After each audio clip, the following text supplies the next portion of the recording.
University of Dhaka, to present their paper on operation of virtual courts, impact of COVID-19 pandemic on access to justice in Bangladesh. Ali Mashraf and Jalal Uddin Ahmed. Thank you so much, sir. Am I audible? Yes, you are audible. Thank you so much, sir. Distinguished guests, honorable members of the panel, the organizers and co-presenters. Good afternoon and assalamu alaikum. I am Ali Mashraf, along with my co-author, Mr. Jalal Uddin Ahmed, LLM candidates from Department of Law, University of Dhaka, presenting today's paper titled Operation of Virtual Courts, Impact of COVID-19 Pandemic on Access to Justice in Bangladesh. We would like to begin with a caution that this paper deals with virtual courts and not electronic judiciary. Now, how do we differentiate these two terminologies?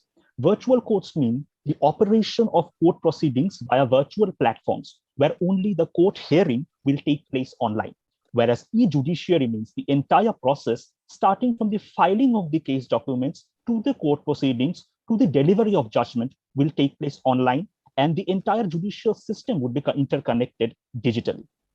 Now, we would like to begin by saying that virtual court system is a subset of the bigger set of e-judiciary. And our paper today will only deal with the initiation of virtual courts in Bangladesh and how it relates to the concept of access to justice. Then we will shed light on the existing legal framework of virtual courts, that the law that was enacted in 2020, the practice directions that were issued under the law by various circulars, and when the validity of the law was challenged, what the High Court division said. Later, we will show you, while operating virtual courts in Bangladesh, the picture of success and the challenges that our courts faced. Altogether, at the very end, we will share some informed recommendations for the stakeholders to make this system better and let this be a launchpad towards electronic judiciary. Now, access to justice, if we get into the concept, it's a fundamental right that is a broader issue of rule of law and good governance. Access to justice means where persons, and by persons we mean natural and legal persons, are entitled to receive their due rights as from this system. And in contemporary jurisprudence, the idea has transformed into effective access to justice. We mean accessibility, affordability, timely and effective access to redress mechanisms must be ensured for all citizens of Bangladesh under the realm of access to justice. Now, is access to justice specifically mentioned in our constitution, that is the supreme law of the land? We say no. However, the very essence of access to justice has been mentioned in various provisions in Part 3 of the Constitution, which contains the fundamental rights that should be guaranteed for all citizens of Bangladesh, irrespective of any of the differences. And even here, we can classify citizens into two categories. How so? One is, in general, the citizens of Bangladesh who will enjoy rights under the Constitution, specifically Part 3. The other are also citizens of Bangladesh. However, they're accused in criminal activities and they have another special class of rights in the same chapter of the Constitution.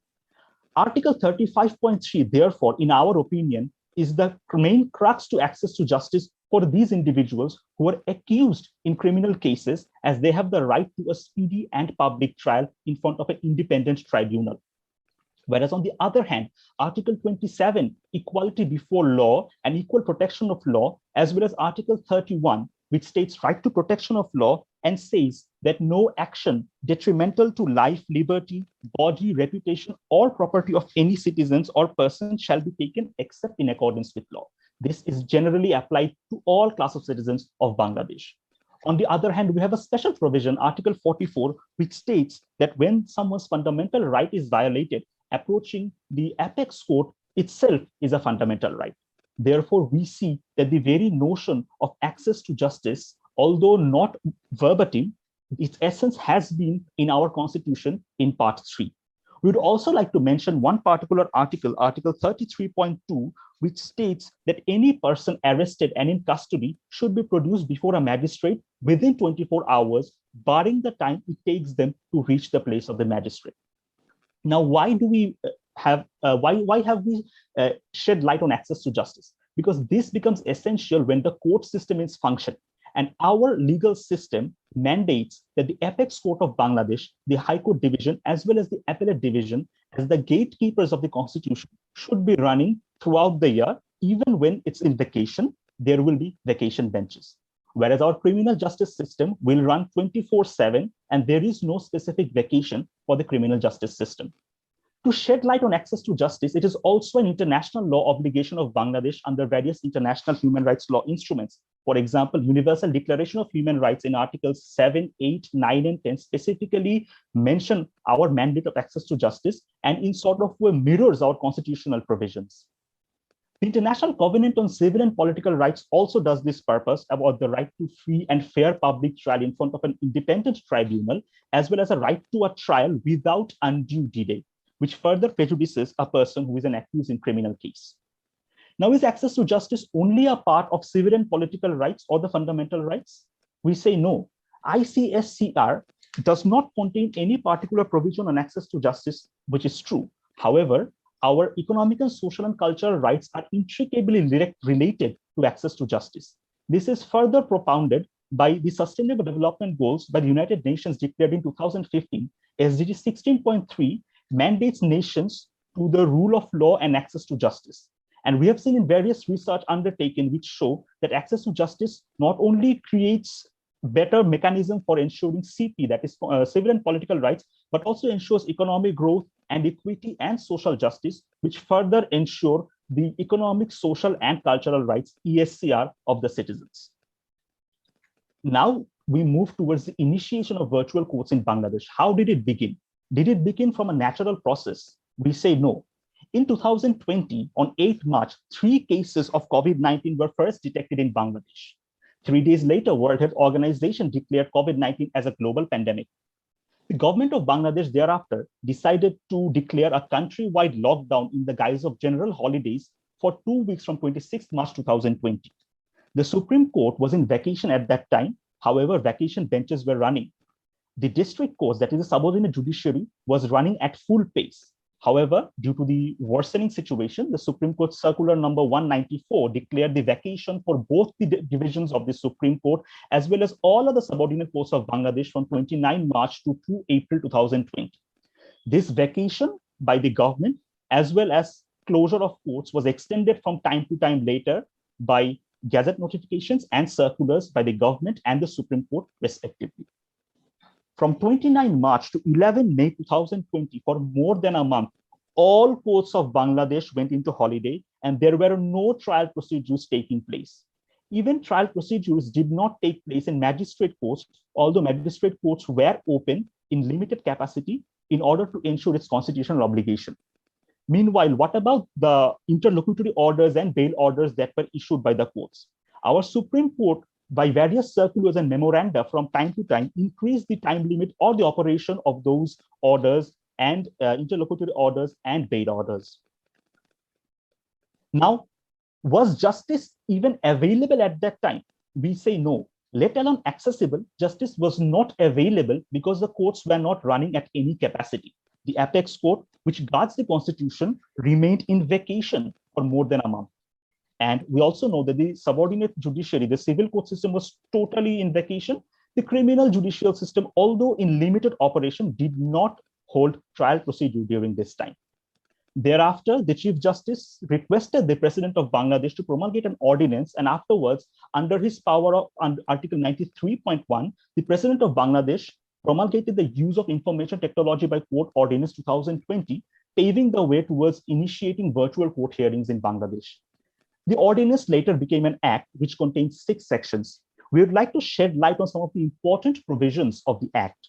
The preamble states that the act was promulgated to ensure virtual presence of parties in 7 occasions: holding trial or inquiry, hearing application or appeal, taking evidence, hearing arguments, issuing order or judgment by the courts.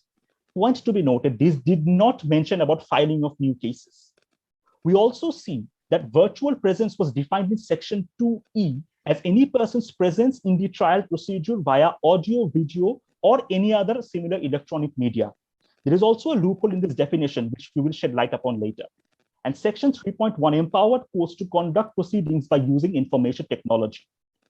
The crux of this act was in section 4, which says that if the virtual presence was confirmed as per section 3, The obligation for someone to appear in person before the court in our procedural laws, mainly the Code of Civil Procedure and the Code of Criminal Procedure, as well as any other law enforced, would be deemed to have been fulfilled.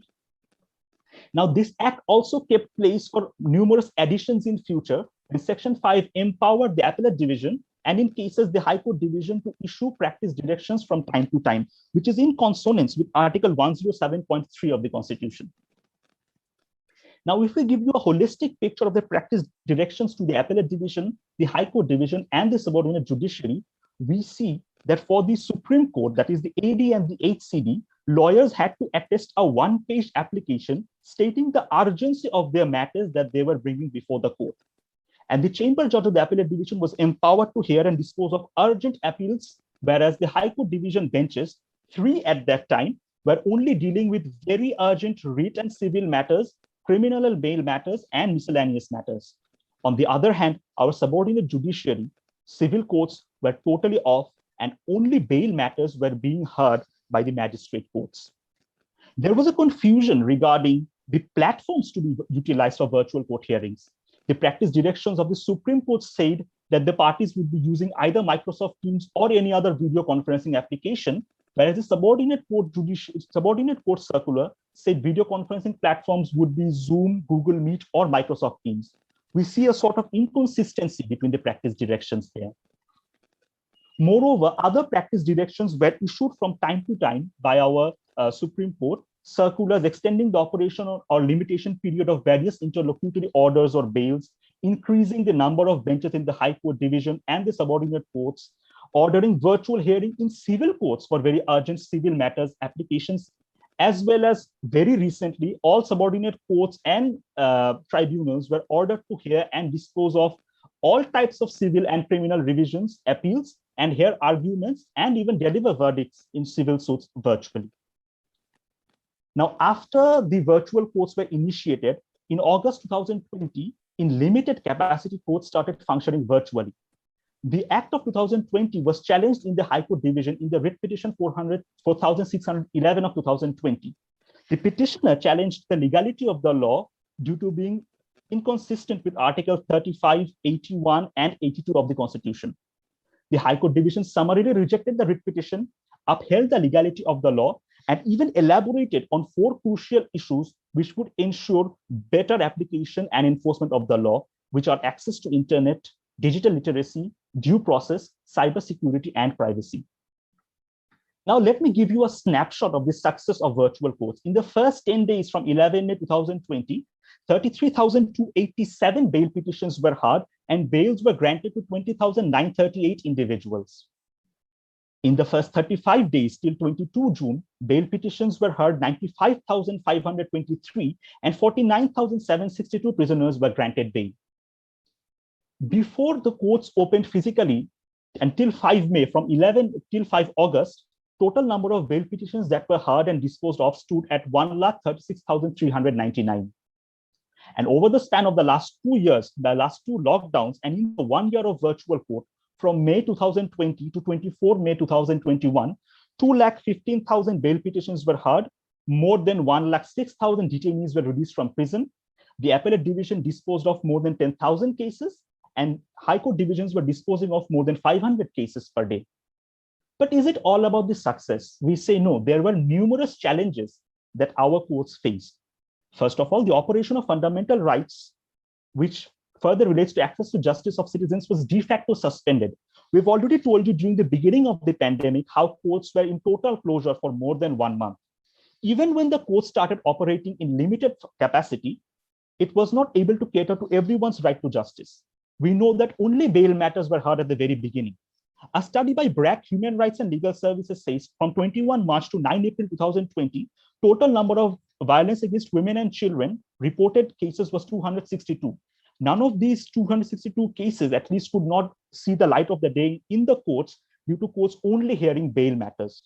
We've also seen how people were arrested under the Digital Security Act 2018 and other laws and were not produced before courts, and thus it violated their rights, fundamental rights, under Article 33 and 35 of the Constitution.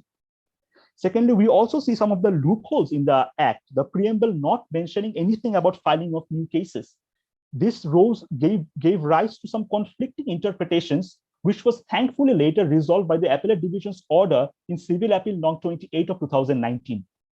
We've also showed you how virtual presence was inaccurately defined. It did not differentiate between real-time virtual presence and pre-recorded virtual presence via video conferencing. Real-time presence must have been inserted in the definition of virtual presence.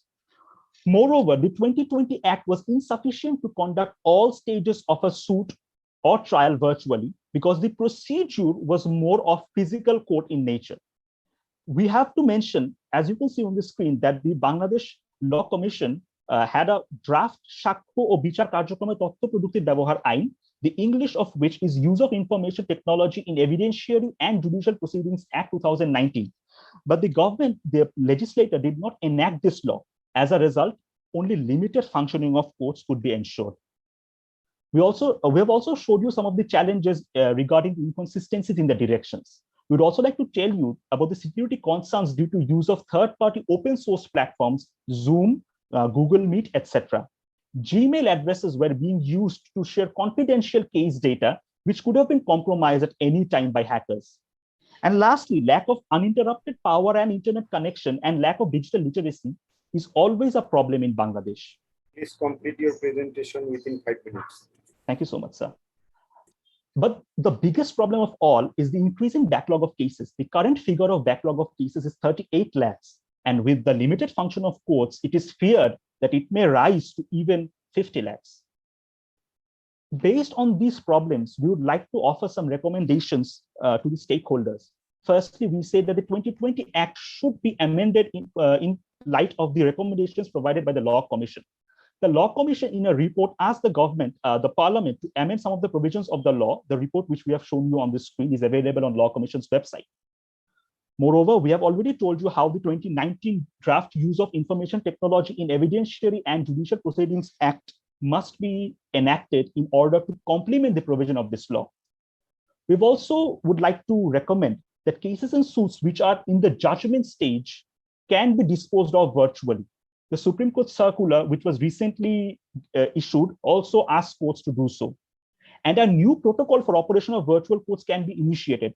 Some of these are already in the draft law, and some others might be framed under rules under the Act. India has already done something in regards to this, as we are showing you on our screen. Their draft rules on live streaming and recording of court proceedings.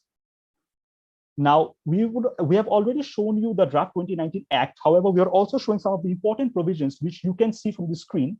And once these are implemented, it becomes quite easier for our courts to take the trial process virtually or on video conferencing platforms.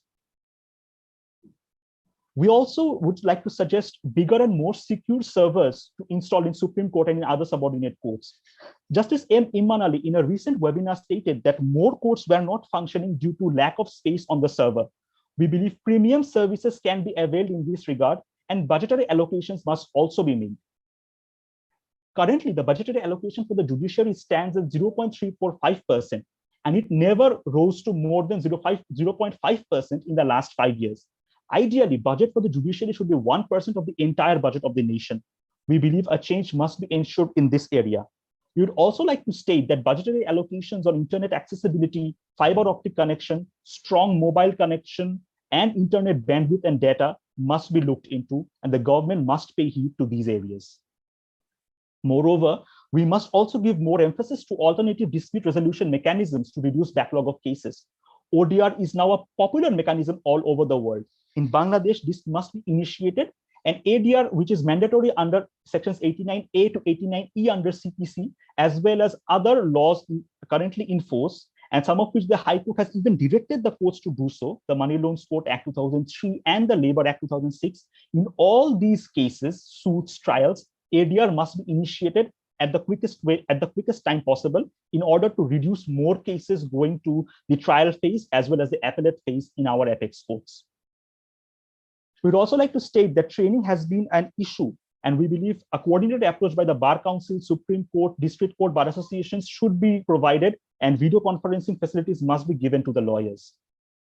We have given you some examples of some of the success of other common law countries today regarding virtual courts. The example of UK and the example of Australia can be modified according to the needs of Bangladesh, and thus we can ensure best practices of other countries, suit them to our needs, and at the end of the day, make virtual court system more effective and successful.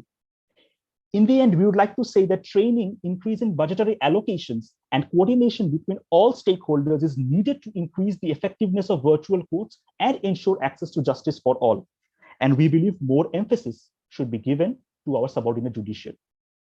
Thank you everyone for your patient hearing, and we would like to invite informed comments, recommendations from the panel of experts, as well as all the presenters of this session. Assalamu alaikum.